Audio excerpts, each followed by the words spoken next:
Bonjour, je m'appelle Mireille Fortier et je suis enseignante au Centre L'Arctique de la CSDM. J'enseigne en francisation des immigrants au niveau 4. C'est un niveau intermédiaire. Avec mon groupe d'étudiants, nous avons décidé de créer pour vous une visite du Vieux-Montréal sous forme de balado-diffusion. La visite comporte au total 12 stations. Les étudiants se les ont partagées, ont procédé à la recherche, à la rédaction ainsi qu'à l'enregistrement. Les étudiants participants proviennent d'autres provinces canadiennes, mais également de pays tels que les États-Unis, le Mexique, la Colombie, le Salvador, le Brésil, les Pays-Bas, l'Iran, l'Égypte, l'Ukraine, la Russie, le Vietnam, la Corée du Sud et la Chine. Je vous invite donc à les suivre et à les écouter vous parler du Vieux-Montréal. Alors, sans plus tarder, débutons notre tour par la place d'Armes. Bonne visite!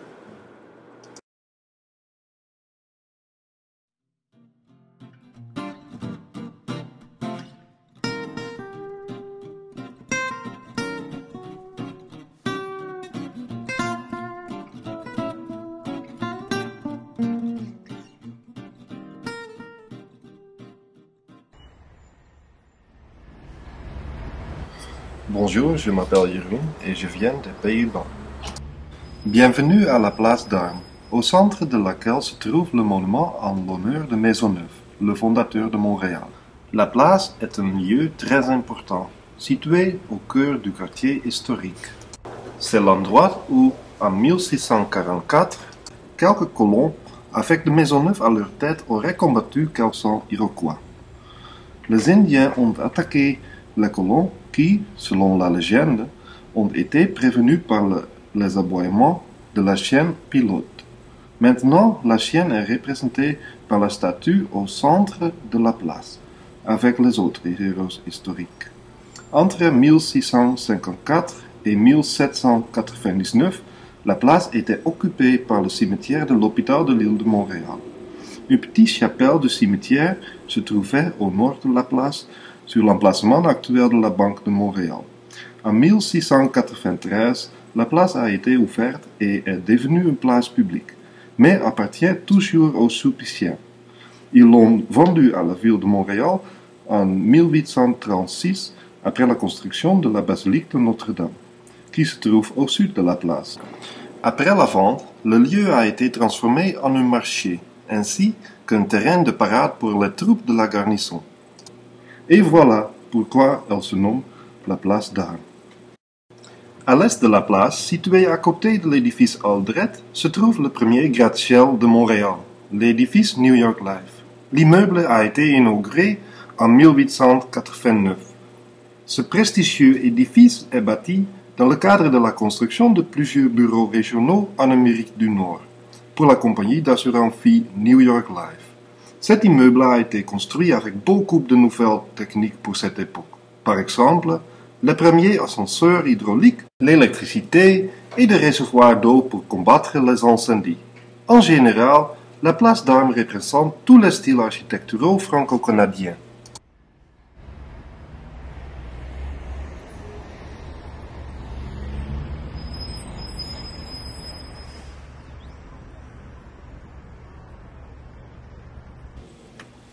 Je m'appelle Bruce et je suis canadien. Et je suis en face de la basilique Notre-Dame, juste au sud de la place d'Armes. La basilique a été bâtie sur la fondation de l'église Notre-Dame, construite en 1657. Elle a été la première église du diocèse de Montréal. L'église a été détruite en 1830 et la populaire tour de Montréal a été détruite en 1843. James O'Donnell, un Américain irlandais protestant de New York, a construit l'église dans le style néogothique. Il est la seule personne enterrée dans la crypte de l'église. La croyance est qu'il s'est converti avant sa mort pour cette raison. La basilique a été construite entre 1824 et 1829. La construction de l'intérieur de l'église a été terminée en 1879. Une fois complétée, elle était la plus grande église en Amérique du Nord. Une chapelle plus petite a été construite derrière le premier bâtiment qui était nommé la chapelle de Sacré-Cœur. De plus, un orgue de 32 pieds a été complété en 1891 et a été bâti par le frère Cassavant. Il a été le premier orgue avec des pédales fonctionnant à l'électricité. La chapelle de Sacré-Cœur a été détruite criminellement le 7 décembre 1978 et a été reconstruite à partir de vues, dessins et photos. Quand le pape Jean-Paul II a visité Montréal le 21 avril 1982, il a promu l'église de Notre-Dame à statut de basilique. De plus, avec son style gothique, elle a été désignée un site historique du Canada en 1989. Le basilique fait partie de la culture québécoise passée et présente. Le basilique a aussi été l'endroit des funérailles de Maurice Richard. Justin Trudeau a même fait un éloge à son père, Pierre Elliott Trudeau, dans cette basilique. La noce de Céline Dion et René Angélil a eu lieu dans la basilique. La performance annuelle de Messie de Handel est aussi une tradition pour plusieurs Montréalais à chaque Noël. Pour votre prochaine station, traversez la place d'Armes en direction nord, jusqu'à la rue Saint-Jacques, puis prenez à gauche. Vous êtes juste en face de la Banque de Montréal.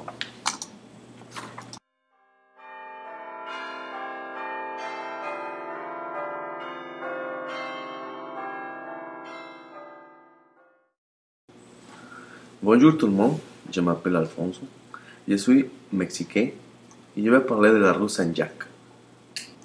Cette rue est une artère principale à Montréal. Elle a été le premier quartier financier du Canada et c'est ici qu'est située la Banque de Montréal au 79, juste en face de la place d'Armes. Elle est la première banque canadienne fondée en 1817. Cette construction a eu plusieurs modifications depuis de 1819 jusqu'à 1977. Et aujourd'hui, on peut voir à l'extérieur son architecture de décoration pareille au Parthénon romain, avec une colonnade corinthienne et une façade triangulaire. Wow!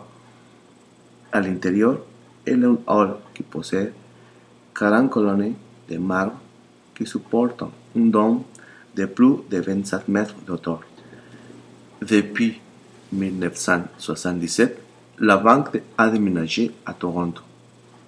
Actuellement, le musée de la Banque de Montréal se trouve à l'intérieur de l'édifice.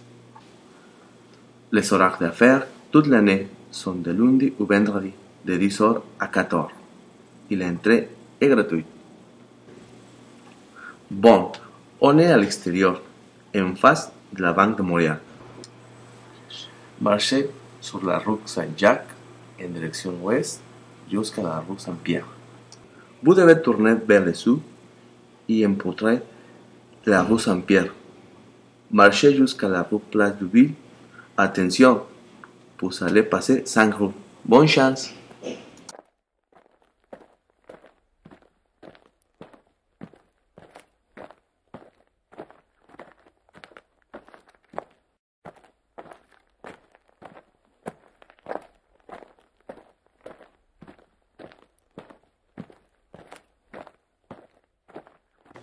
Bonjour, je m'appelle Juan, je viens de la Colombie.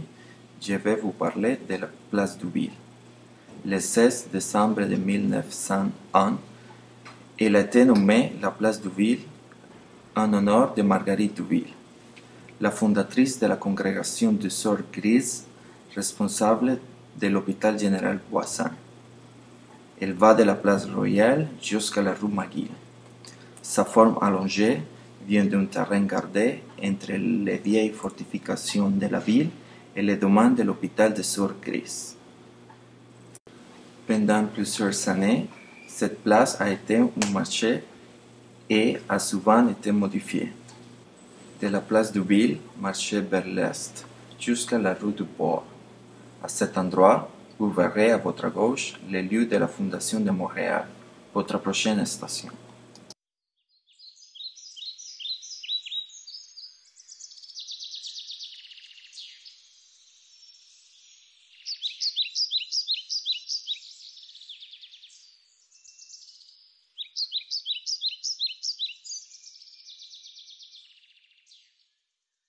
Bonjour, je m'appelle Sylvane, je viens du Brésil.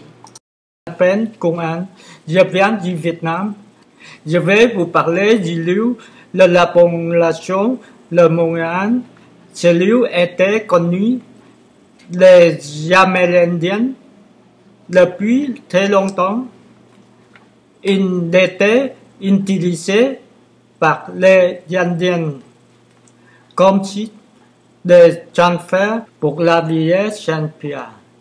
La place Goyan servait la place l'échange commercial. C'est Samuel le Chamberlain qui l'a rendu habitable en 1611. Puis, c'est en 1642 que les Français ont débarqué et ont fondé une nouvelle société chrétienne. Ils ont même construit sur ce site un cimetière catholique. En 1999, la ministre maltaise a annoncé le classement patrimonial de ce site. Pour aller à la prochaine station, descendez la rue de Port jusqu'à la rue de la Commune. Vous êtes maintenant en face du vieux port de Montréal.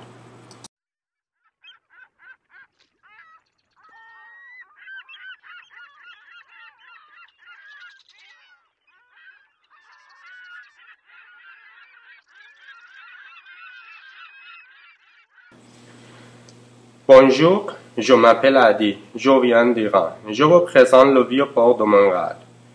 Le vieux port de Montréal est un lieu écotouristique. Situé au fleuve Saint-Laurent, il s'étend sur plus de 2 km au sud du vieux Montréal, de la rue McGill jusqu'à la rue Amherst. En 1611, des commerçants de feuilles français l'utilisaient comme comptoir. C'est à partir de ce quartier que la population s'est développée il y a plus de 350 ans lors de la fondation de Montréal en 1642. Entre 1898 et 1908, le quai de béton, les bassins, les premiers silos à grains ont été construits. Après une vaste consultation dans les années 1980, par le gouvernement canadien, les nouveaux aménagements du vieux port ont été inaugurés au printemps 1992. Le port comprend plusieurs quais. À l'ouest, on trouve le quai Alexandre qui accueille des bateaux de grande taille. Le quai King Edward est aménagé pour accueillir le Centre de sciences de Montréal et un cinéma IMAX. Il y a un quai pour les petits bateaux entre le quai King Edward et le quai Jacques-Cartier. Entre le quai Jacques-Cartier et le quai de l'Horloge se trouve le parc de bassin Bon Secours pour patiner. Enfin, le quai de l'Horloge en forme de L mène à la tour de l'Horloge. Il y a plus de 25 navires qui rentrent et sortent par jour. À ce jour, le vieux port accueille 6 millions de visiteurs par année.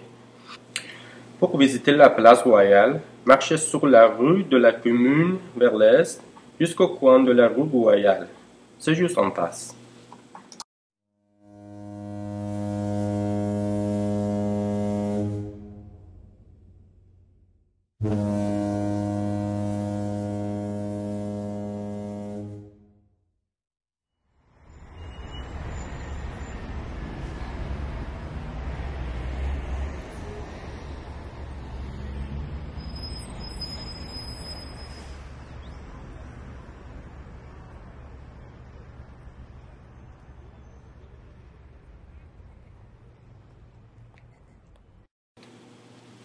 Bonjour, je suis Soyeon de la Corée. Et moi, je m'appelle Gregory des États-Unis et nous sommes à la place Royale. Ah, où est le roi? Il n'a pas de roi. Il n'a jamais eu de roi. Quoi? C'était la compagnie d'assurance royale. La place tient son nom du bâtiment qui était au coin de la rue de la Commune et la rue de Ville. Le grand bâtiment victorien a remplacé la maison du premier gouverneur à Montréal, Hector Gallière. Quelques personnes continuent d'appeler ça la place Pointe-à-Gallière. Alors, ici est l'endroit où la ville originale a été fondée. en 1642. Donc, il y avait la maison de la douane, une église et un marché. La place était le centre commercial du Vieux-Montréal. D'ailleurs, il y avait 2 maisons de la douane quand la maison du gouverneur Gallière est devenue le 2e bureau de la douane. Finalement, le nouveau bâtiment construit est devenu la compagnie d'assurance royale. Mais oui, Mais où est la compagnie? malheureusement, une feu l'a détruit en 1947. Alors, le musée d'archéologie et d'histoire aujourd'hui a remplacé ancien bâtiment d'assurance. Oui, c'est ça. Les fondations de la ville originale sont au sous-sol du musée. Que s'est-il passé avec le marché? Il a été fermé quand le marché Bon Secours a ouvert en 1847, mais la place a continué d'être utilisée comme place des châtiments publics. Les plus odieux criminels étaient exécutés ici. Oh mon Dieu! Heureusement, ça ne se passe plus. Aujourd'hui, chaque année, en août, la place redevient un marché ancien. On peut visiter le musée et l'ancien douane, acheter des souvenirs et goûter la cuisine du Québec. J'ai faim. Allons manger.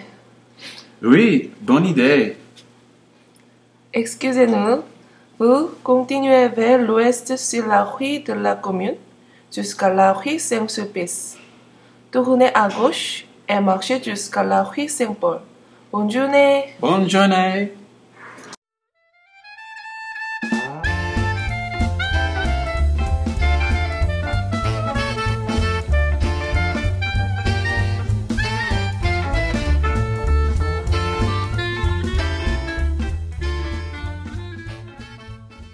Bonjour tout le monde, je m'appelle Sophie, je viens de la Chine. Bonjour, je suis Yesenia, je viens du Salvador. Nous allons vous parler de la rue Saint-Paul. La rue Saint-Paul était l'une des premières et principales rues du Vieux-Montréal. Le séminaire de Saint-Sulpice a créé officiellement la rue Saint-Paul en 1673. Il est nommé Saint-Paul car cette rue rappelle le souvenir de Paul de Chomedy de Maisonneuve, premier gouverneur de Montréal. La rue Saint-Paul sera la place du marché la plus importante de la ville, jusqu'en 1803, contrairement à certaines rues bien droites. La rue Saint-Paul est un peu courbe. Sur la rue Saint-Paul, on retrouve la chapelle Notre-Dame de Bon Secours, le marché Bon Secours, qui est un ancien marché public de Montréal, et également la place Jacques-Cartier. Pendant l'été, cet endroit est une entrée touristique importante. On y rencontre des marchands de fleurs, des artistes et autoamuseurs. L'ancienne douane est située sur la rue Saint-Paul-Ouest. Elle fait aujourd'hui partie du musée Pointe-à-Calier, musée d'archéologie. Finalement, la rue Saint-Paul est une rue importante de Montréal. On espère que vous avez apprécié notre présentation et que vous avez renseigné sur cette rue. Pour continuer notre tour, marchez tout droit vers l'est sur la rue Saint-Paul jusqu'à la rue Saint-Amable. Puis, tournez à droite. Marchez tout droit et vous arriverez à la place Jacques-Cartier pour votre prochaine station.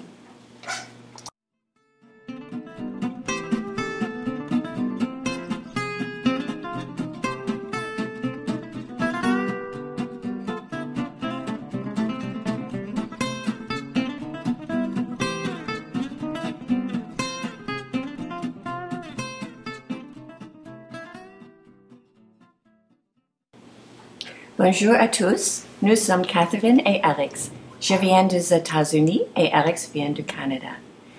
Bienvenue à la place Jacques-Cartier. Maintenant, nous sommes au coin de la rue Saint-Amable et de la place Jacques-Cartier. Vous pouvez voir à votre droite la rue de la Commune et le parc du quai de Vieux-Port. À votre gauche se trouve la place Jacques-Cartier et en haut, le monument Nelson. Alors, nous allons monter pour admirer Nelson, bien qu'il nous tourne les dos. La cour Nelson a été érigée en 1809 pour commémorer la victoire de l'amiral Rachel Nelson contre les Français à Trafalgar. Avant la colonisation de Montréal par les Européens, le site de la place Jacques-Cartier était un sentier amérindien pour faciliter l'accès au fleuve Saint-Laurent. Après la fondation de Montréal, l'hôtel de Vaudreuil a été construit sur le futur site de la place et il servait de résidence pour plusieurs gouverneurs français. En 1773, le Collège de Montréal s'est installé dans le château. Le collège y est resté jusqu'en 1803, quand il a été détruit par un feu. Après le feu, pendant les années 1807 et 1847, l'ancien site du collège est devenu le marché neuf, un marché avec des halles de bois et des kiosques, entouré par des boutiques et des auberges. C'est seulement en 1847, après l'ouverture du marché Bon Secours, que les halles ont été détruites et le place Jacques-Cartier a pris son nom et sa forme actuelle, un hommage pour le célèbre explorateur. Pendant les années suivantes, plusieurs restaurants, hôtels et boutiques ont été ajoutés autour de la place. Et ça fait 14 ans que la place est devenue une zone piétonnière. Pendant l'été, cette place est pleine de gens, tant les touristes que les Montréalais. Dans la rue, il y a beaucoup de vendeurs. Vous pouvez acheter des souvenirs ou des fleurs. À côté des places, il y a plusieurs restaurants. Les jongleurs et les clowns apportent un air de joie. Pendant l'été, la place Jacques-Cartier est une fête continuelle. Pour votre prochaine station, remontez la place Jacques-Cartier vers le nord et tournez à droite sur la rue Notre-Dame. Vous êtes maintenant en face de l'hôtel de ville.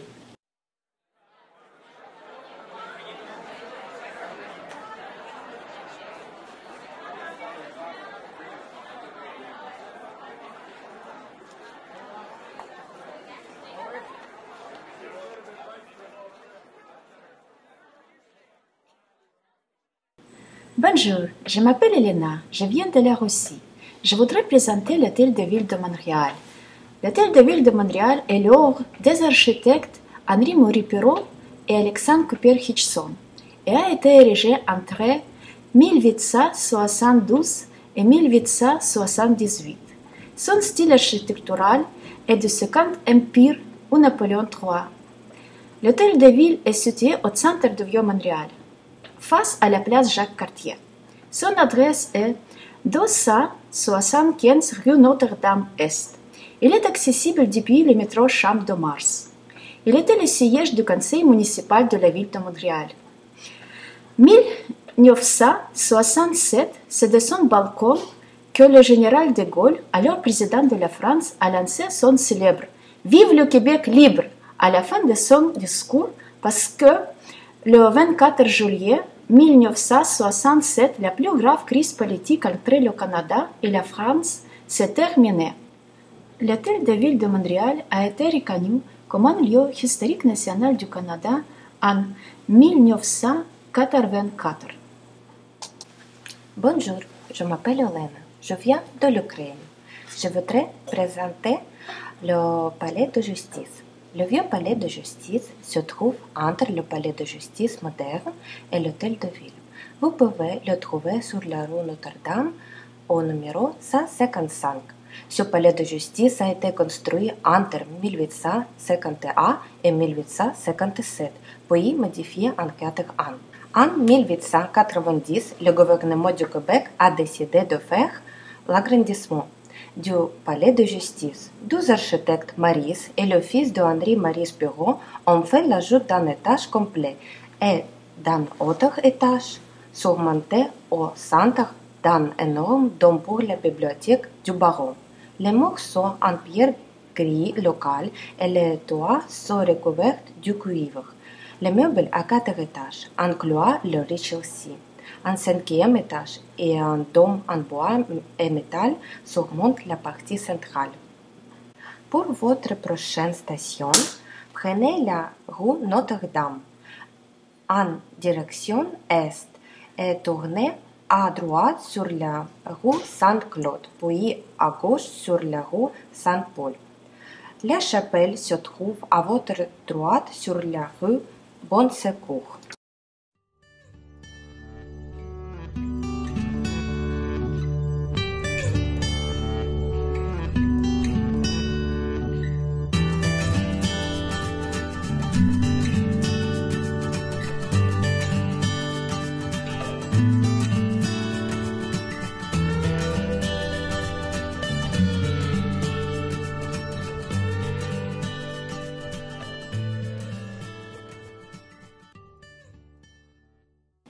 Bonjour, je m'appelle Diana et je vais parler de la chapelle Notre-Dame de Bon Secours. La chapelle Notre-Dame de Bon Secours est une belle église de pèlerinage de Montréal, située au 400 rue Saint-Paul. Elle était fondée par Sainte Marguerite Bourgeois, première éducatrice de Ville-Marie et fondatrice de la congrégation de Notre-Dame. La chapelle était construite en bois et en pierre en 1675. Mais détruite par le feu en 1754 et finalement reconstruite de nouveau en 1771. Son plafond, décoré de 800 pentes par François-Édouard Meluche, illustre la vie de la Vierge. À côté de la chapelle, il y a le musée Marguerite Bourgeois, un incroyable musée d'histoire et d'archéologie de Montréal. Juste en face, se trouve la maison Pierre du Calvé. Il a été construit en 1725 sur la suggestion et sous la supervision de Pierre du Calvé, qui était un politicien riche d'époque. Cette belle maison se distingue par ses murs épais résistants au feu et ses grandes cheminées en pierre de chaque côté. Aujourd'hui, cette ancienne maison est un hôtel avec un style européen d'époque. Pour aller à la prochaine station, descendez vers la rue de la Commune. Puis, prenez cette rue en direction ouest, jusqu'au marché Bon Secours. C'est à droite.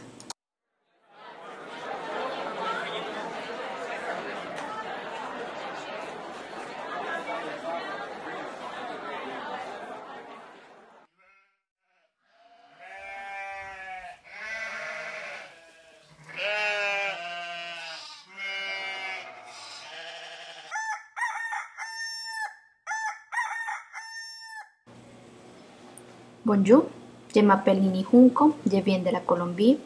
Je vais parler du marché Bon Secours. Le marché Bon Secours est inauguré en 1847 et apprécié comme l'un des 10 plus beaux bâtiments patrimoniaux du Canada. Il s'est imposé comme un incontournable du Vieux-Montréal. C'est proche de la place de Cartier, de l'hôtel de ville, du musée Château-Ramessy, de la chapelle de Notre-Dame de Bon Secours, du lieu historique national de Sir George Cartier, du musée d'archéologie et d'histoire de Pointe à Caillère au bord du fleuve Saint-Laurent. Le marché Bon Secours est situé à 300 mètres de la station de métro Champ-de-Mars. Il a été construit au centre de la vie sociale et culturelle. D'ailleurs, le marché Bon Secours était un lieu très important d'échange commercial de produits agricoles et industriels au Canada.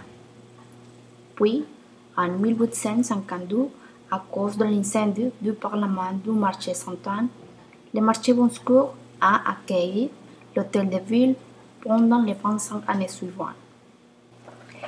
Le marché Bon Secours rassemble aujourd'hui beaucoup de personnes pour faire plusieurs activités culturelles et politiques.